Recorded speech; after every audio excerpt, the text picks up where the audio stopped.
Assalamualaikum warahmatullahi wabarakatuh. Perkenalkan, nama saya Syirah Nisa dari semester 2B. Di sini saya akan mereview materi pertemuan kedua mata kuliah hukum pidana yang telah disampaikan oleh Ibu Profesor Dr. Hadiani Nuraini, SHMH, dan Bapak Dr. Rendi Aridayandi, SHMH. Sumber hukum pidana. Yang pertama, KUHP atau WSNI mulai berlaku 1 Januari 1918. WVSNI merupakan terjemahan dari Woordenboek van Strafrecht voor Nederland Indië, mulai berlaku di Hindia Belanda, yang kemudian Indonesia merdeka. WVSNI diubah menjadi Undang-Undang Hukum Pidana, Undang-Undang Nomor 1 Tahun 2023.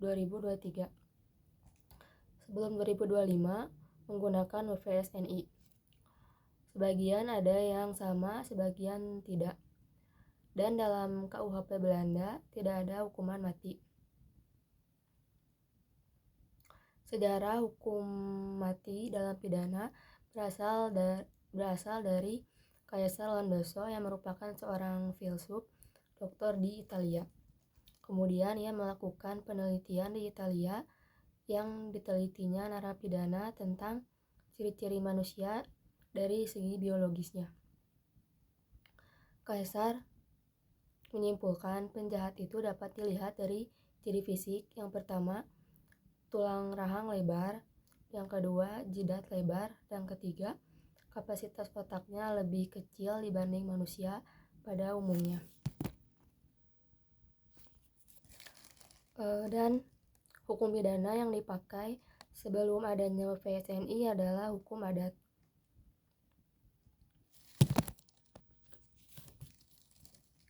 Pembagian Kitab Undang-Undang Hukum Pidana. Yang pertama, bagian yang bersifat umum.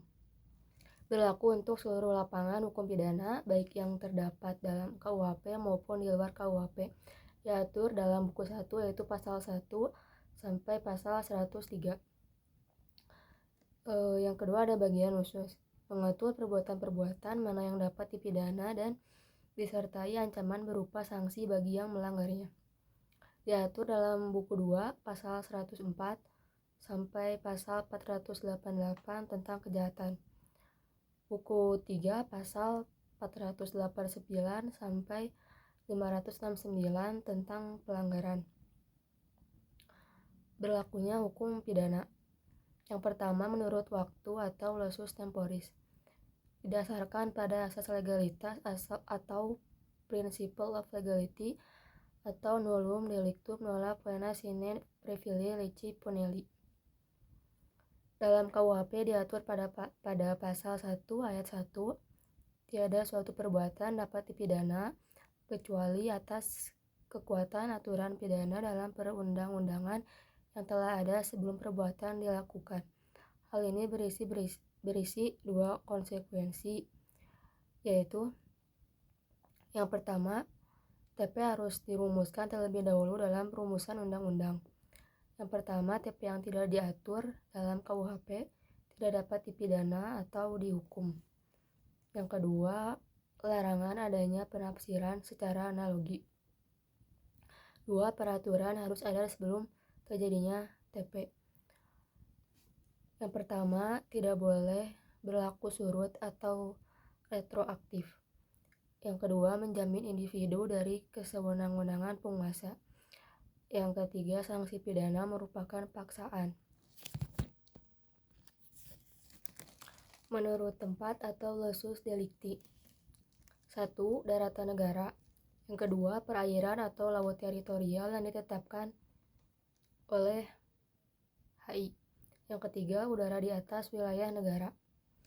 Berdasarkan hal tersebut, berlaku beberapa asas, yaitu yang pertama, asas teritorial, pasal 2 KUHP. Yang kedua, asas personal atau nasional aktif, pasal 5 KUHP. Yang ketiga, asas perlindungan atau nasional pasif, pasal 4 dan pasal 7. Yang keempat, asas universalitas. Dan yang terakhir, ekstradisi atau penyerahan atau bantuan hukum yang bersifat internasional. Sekian review materi dari saya. Wassalamualaikum warahmatullahi wabarakatuh.